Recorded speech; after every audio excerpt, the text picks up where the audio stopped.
امروز قراره با تئوری موسیقی بیشتر آشنا بشیم، پس با من همراه باشید.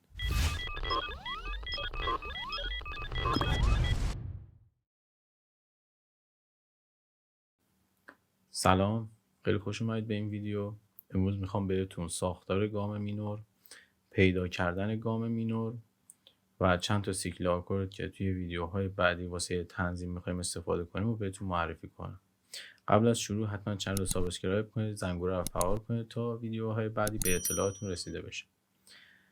توی ویدیوی قبلی که منتشر شد در مورد گام یه توضیح کوتاهی دادم، ساختارش رو گفتم، فواصلش رو توضیح دادم. اگه ندیدید لینکش این بالا میذارم به تماشا کنید. حالا امروز میخوام در مورد گام مینور باهاتون صحبت کنم. گام مینور چجوری به دست میاد؟ شما یه گام ماژوری دارید، میخواید بدونید که گام مینورش چیه، نوت پایه اون گام ماژور. حالا ما مثال میزنیم گام دو ماژور، دو که نوت پایه باشه 1.5 پرده برگردیم عقب میشه گام مینورش. حالا از نوت دو تا سی نیم پرده، از سی تا لا هم یه پرده که میشه 1.5 پرده، یعنی گام دو ماژور مینور نسبیش گام لا مینور میشه. خب حالا بریم تو نرم افزار بیشتر بهتون توضیح بدم. ما اینجا باز میکنیم، عرض به حضورتون که خب من پیانو رولو یه پیانو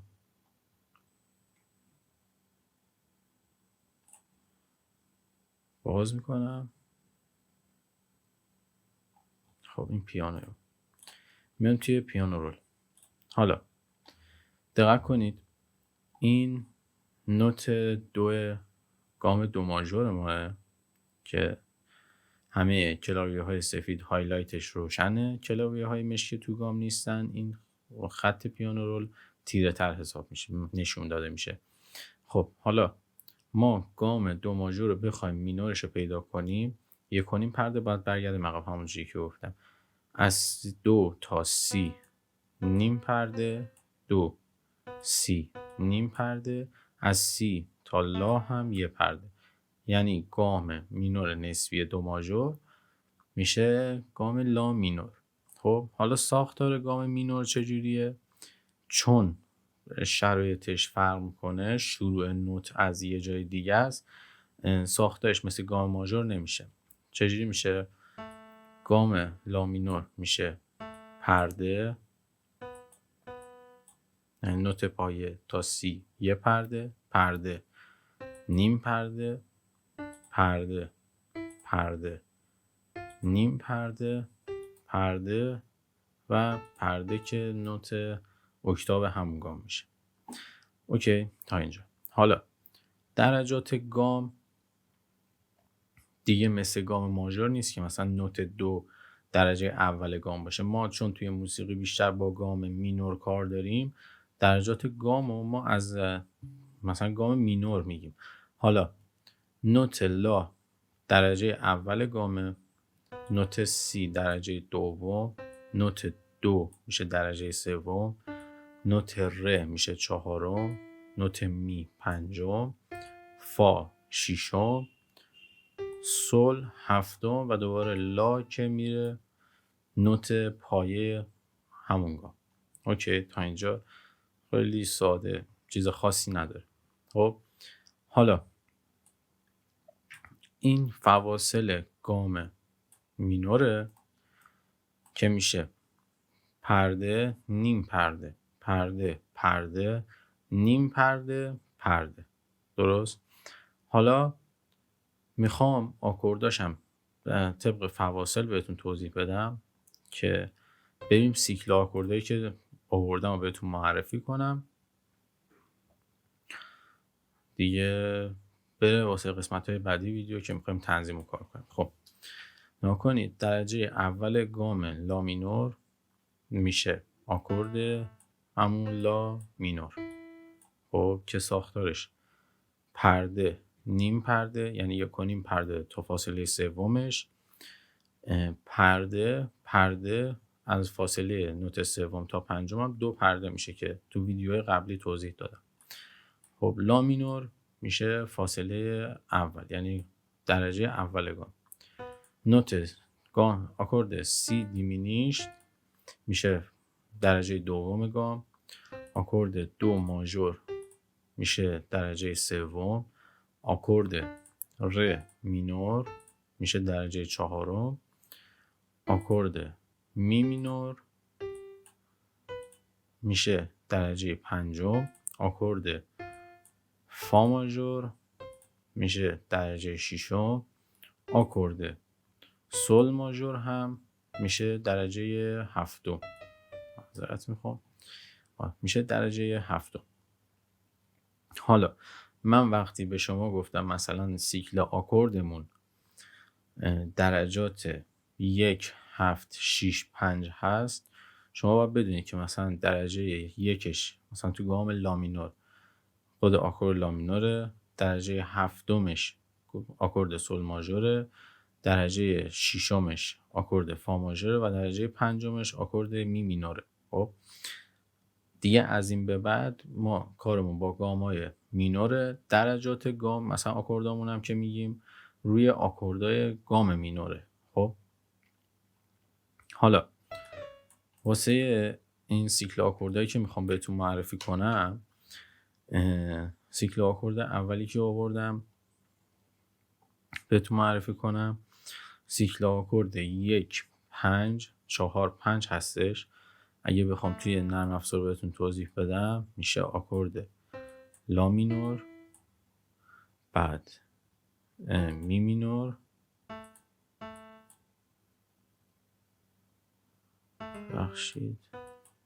می مینور، بعد ر مینور، دوباره می مینور.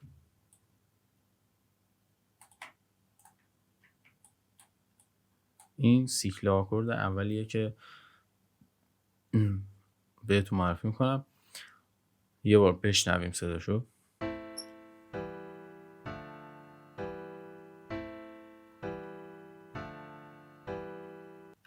حالا شما اگه میخواید واسه تمرین، حالا خودتون اگه یه چیزایی از تنظیم بلدید میخواید روی همین سیکل آکوردایی که میگم برید تمرین کنید، اینو از این نکته رو بهتون بگم، توضیح بدم که شما وقتی مثلا یه پروژه‌ای دارید، این قسمت رو توضیح دادم که تمپوی کار، مثلا پروژه‌تون رو تمپو 115 یا 17، خب شما واسه این که تایم مثلا حالا میخواید یه شعری رو روش تست کنید بخونید و اینا، واسه این که جور در بیاد از نظر زمانی، خب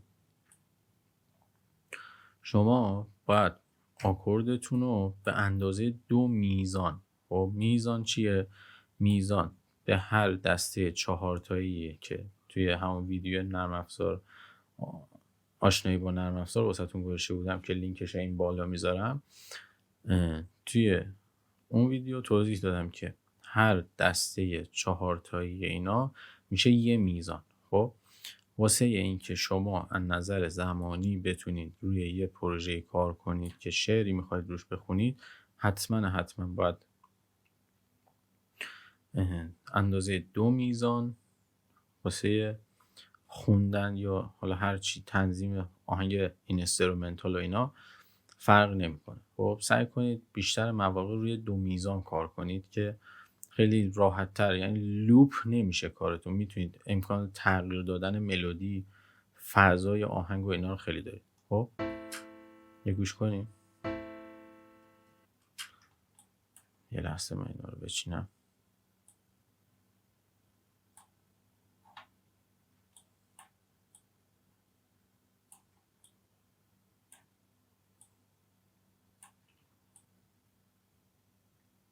یه بار گوش بدیم.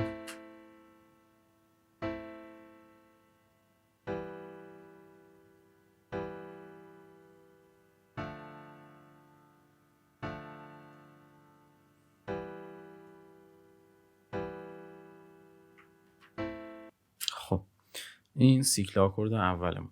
حالا بریم سراغ سیکل آکورد دوممون که درجات آکوردش 1 7 6 5 هستش. میشه آکوردمون میشه گام آکورد لا مینور، درجه اوله.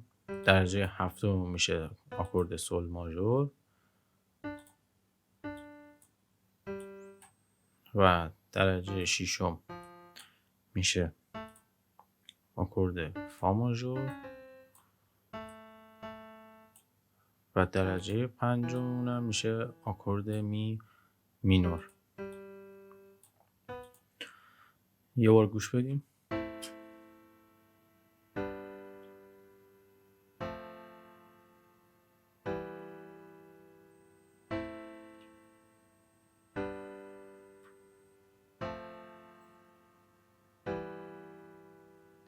خب این سیکل آکورد دوممون. حالا سیکل آکورد آخری که میخوام بهتون معرفی کنم، سومین سیکل آکورد، درجه آکورداش میشه 1 7 6 7. خب اینی که ما داریم 1 7 6، ما یه دونه به آکورد درجه هفتم نیاز داریم که آکورد سل ماژور هستش. خب این هم یه بار گوش بدیم.